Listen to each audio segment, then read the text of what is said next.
Hello and welcome to the last video in this series where we're looking at building our own custom application using Up's API. In this video, we're going to look at webhooks. So how can we actually respond to that request that's being sent to us by Up's API? So just to give you a quick refresher on what we're trying to build, in the previous two videos, we have built our React application, which is this little phone here, and we've built our API that sits between Up's API and our application. So in this video, we are going to be implementing Socket.io, which is how we get this kind of two-way connection. So that's a way that we can, our API can push changes to our app rather than us needing to send a request and then get a response. The other thing we're going to do is actually subscribe to a particular webhook so that when something does happen and it notifies the API, that API knows how to contact our API and then send that data through to our React application. So there's quite a lot of complexity in what we're trying to build here, and I don't want to go too far into showing you exactly what you can and can't do, because I think that will kind of stifle creativity a little bit. So in this video, we are going to just look at getting things connected up end to end and proving that we can subscribe to events, and that when an event happens, we can get that all the way back into the front end. But then it's going to be up to you to build something cool with it and show us what you've done. So the first thing we're going to do is install a couple of packages. So here on the left, we've got the client, and then on the right, we've got the server. So on the server side, I'm going to install Socket.io, which is an NPM package. Then I'm going to open up our server at index.js. And a lot of what we have here can remain. So we can still make HTTP request responses to our API, but we also want to add the functionality to be able to create a socket connection and then be able to have the API push that data back to us. So the first thing we're going to do is bring in that Socket.io package.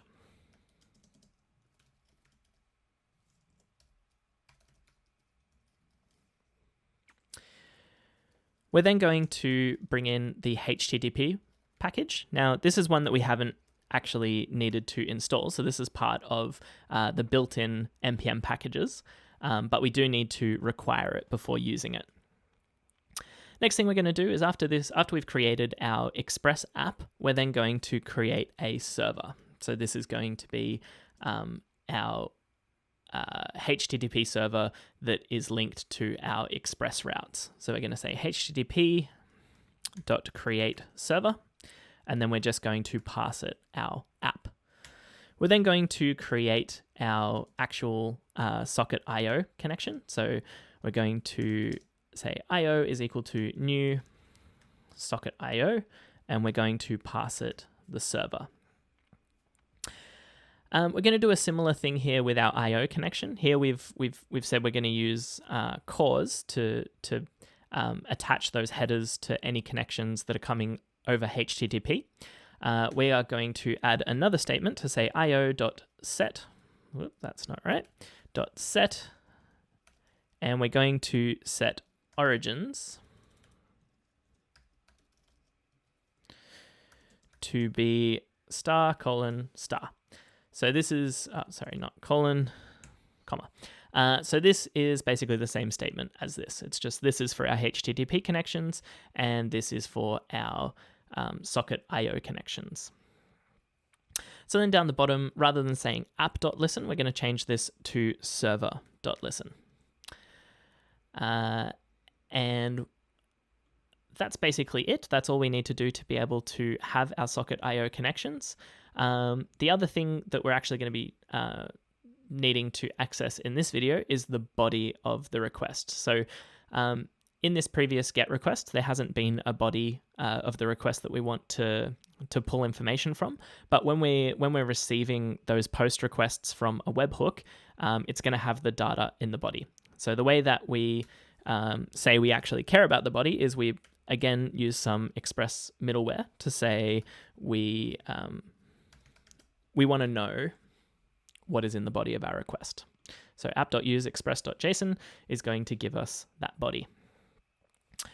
So the last thing we're going to do here is set up our post request for webhooks. So app.post, and we're going to expose a webhooks endpoint. So again, we have our request and our response. And in here, we just want to res.send thanks webhook. So when hook. So this is the endpoint that we're actually going to receive our webhook requests from. So when Up's API sends that event, this is the endpoint that it's going to hit. So we might actually console log out what we get back. So we're going to console log out request.body. Okay, so now we're going to head over to the front end and wire up our socket.io connection. So over here on the left, we are going to install a new package that is socket.io dash client. While that's installing, we can head over to app.js and set up this connection. So again, we're going to use useEffect so that we can just connect to this server with socket.io once. We're then going to call useEffect at the start of our app. And we're going to say, we're going to create a new socket by calling IO and then passing in the URL that we want to connect to. So here we want to connect to localhost over port 5000.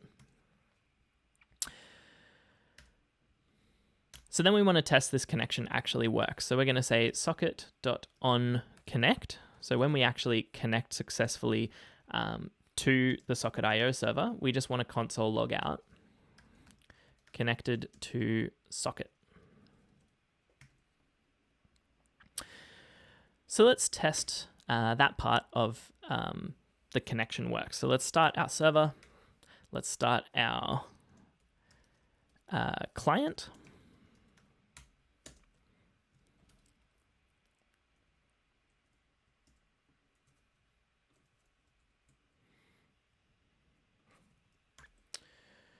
Okay, so we're getting an error saying IO is not defined because we haven't actually imported it yet. So let's import IO from socket.io client. And then when we refresh here on the left, you'll see that it has printed out connected to socket. So that's successfully created a two-way connection between the front end and the back end. So now the back end can actually push data through to the front end. So let's create a socket to listen to, or a particular event to listen to. So we're going to say socket.on, let's just say webhook. So when something makes a request to our webhook, it's going to send us through some data, and we just want to console log out that data so we can see it in the front end. And you'll see nothing's coming through at the moment because we haven't actually pushed any, or we haven't actually emitted a event for webhook, but that's what we're going to do on the server side when we get a request from our webhook. So we're going to use Postman to set up a new webhook, to create a new webhook. So we're going to make a post request to our base URL /webhooks. Again, we're going to attach our bearer token with our token there. And under body, we're going to select raw and then change the drop down to JSON. We then need to post across a JSON object that looks like this. So it has data, attributes, and then a URL and a description. So we're going to hit a bit of a problem here that this URL needs to be accessible on the internet. And right now we're working on localhost port 5000. So our API can't actually be contacted by the internet. So we need to do something to allow requests to either be forwarded to our localhost, or we need to host our application somewhere so that we can test it. So in this example, we're going to use a tool called ngrok. So this is a way that we can tunnel requests to a particular address on the internet through to our local host. But another way you could solve this problem is by deploying your application so that you can actually send a request to a live URL. So you could deploy your server to Netlify or Heroku or something like that, and then get a URL that you can subscribe your webhook to. But in this case, that would be a very, very long development feedback cycle. Like every time we made a change, we would have to commit, push to GitHub, trigger a redeploy, and then check whether it worked. So it's much faster for us to use a service like ngrok to temporarily tunnel those requests through to our local host. So the way we're going to do that is installing ngrok globally. So npm i-g ngrok, and that's going to install this tool. We can then run it by saying ngrok http, and then I'm using the region AU. When I don't specify this, I've had some problems in the past, so I'm just keeping it nice and close and in Australia. And then I'm telling it that I want to expose or tunnel to port 5000. So now when I press enter, I'll get this URL here. So this is a temporary URL that points to my port 5000.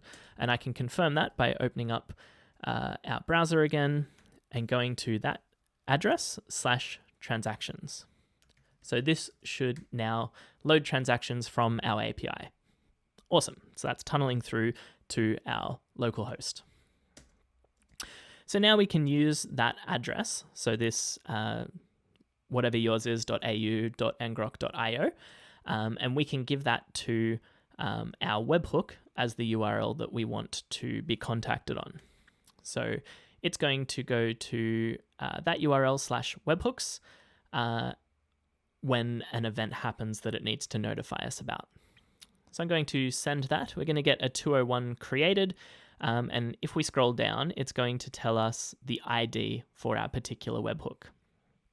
So this is really helpful if we copy this ID and maybe write it down somewhere or put it as an environment variable or something like that, because we can actually use this to test that the webhook is working. So if we have a look at this /webhooks/ a particular webhook /ping, this is an endpoint that we can use on the API that's going to send a dummy request or send a ping event, and we can test that connection is propagating back through to our front end. So if I send this ping, you'll see that we got a successful event that was sent. And if we open up our console, you'll see here on our API side, or where we're running our server, we got this object back, which has data, ID, blah, blah, blah, blah, type, webhook event, and the attributes, the event type is ping. So this is that ping that we just sent. So this new webhook that we've created has been able to send a post request to our webhooks endpoint. And then here we've been able to console log out the body of that request into our API's console. But if we have a look here on the left, we've still just got this connected to socket in the front end. So we haven't actually pushed that data through to the front end. So the way that we do that is by emitting a new event. So if we go io.emit, and then the type of event we want to emit is webhook, and then the data that we want to send through is that request.body. So if we save this and then we come back to Postman and send that ping event again, you'll see here in the front end that we get this object, which is our event. And you'll see that that's got the event type ping and has just happened. So this proves that our entire system is wired up end to end. So we have our front end creating a socket connection to our API. Our API is then subscribing to events that happen in Up's API. And then anytime one of those events happens, Up's API is able to contact our API, our local API. Remember, that's using ngrok to tunnel that connection through to our local host, and then we're able to update the front end. So webhooks are super, super powerful. It's a way that we can be notified as soon as anything changes in the Up API. So now if I open the Up app and send $1 from my transactional account into my saver, you'll see that in our front end, we get both of those events. So we get both the event of sending that money from the transactional account as well as receiving that money into the Saber. So this might be a good point to start thinking about how you could scope these different events down to a particular event type, or potentially events that are just happening on a particular account. That's the end of this series, but hopefully it has got your creative juices going. Hopefully it's given you enough tips and tricks to be able to implement something on your own. And we would love to see what you've built. So please get in touch with us on Twitter if you want to show off your project. As well as if you have run into any issues while implementing these steps in the videos, or if you think that a walkthrough on a particular topic would be super helpful for you to build something cool, then please create a Git issue on the public API repo that we talked about at the start of this series. Great. Good luck. Happy hacking.